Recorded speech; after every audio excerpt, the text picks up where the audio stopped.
Welcome back to Tyreek Talk. Today, I'm at Pace Gallery in Chelsea, experiencing the work of Gideon Appah, an artist whose paintings feel like stepping into a memory, a dream, and a cultural archive all at once. Appah's work is immediately striking. The colors are rich, bold, and almost luminous. Deep blues, crimson reds, dark oranges, and bright whites that seem to glow from within the canvas. But beyond the color, there's something deeply personal happening here. His paintings are rooted in childhood memories, in the landscapes of West Africa, and in the everyday rhythms of life in Accra, Ghana, where he was born and raised. What makes his work so compelling is how he blends memory with imagination. You'll see recurring figures, family members like his grandmother and brother, alongside imagined characters, all existing in these dreamlike, almost surreal environments. There are rivers, interiors, nightlife scenes, and moments that feel both intimate and mythological at the same time. There is also a strong connection to place. Appah incorporates elements from the social and economic fabric of Accra, things like lottery numbers, signage, and references to local trades like barber and tailor shops. These aren't just details, they're markers of lived experience, embedded directly into the work.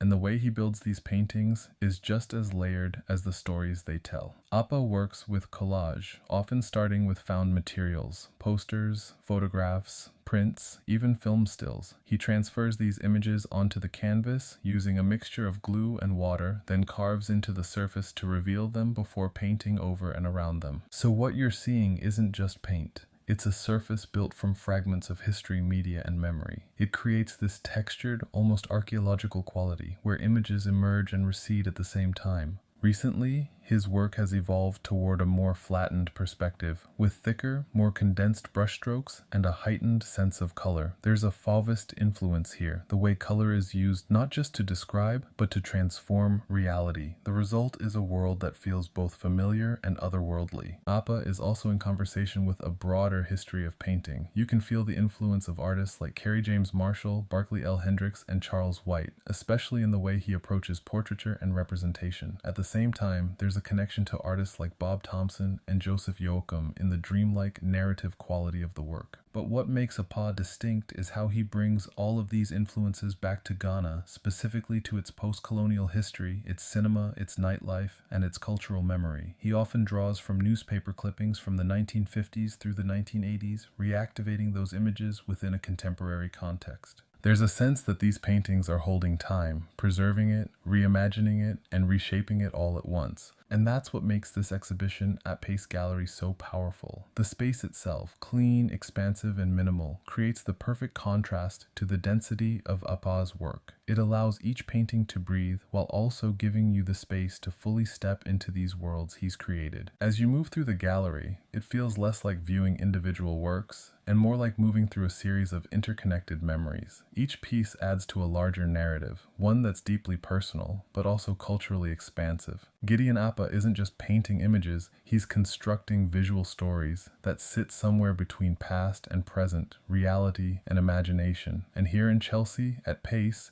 those stories feel vivid, immersive, and very much alive.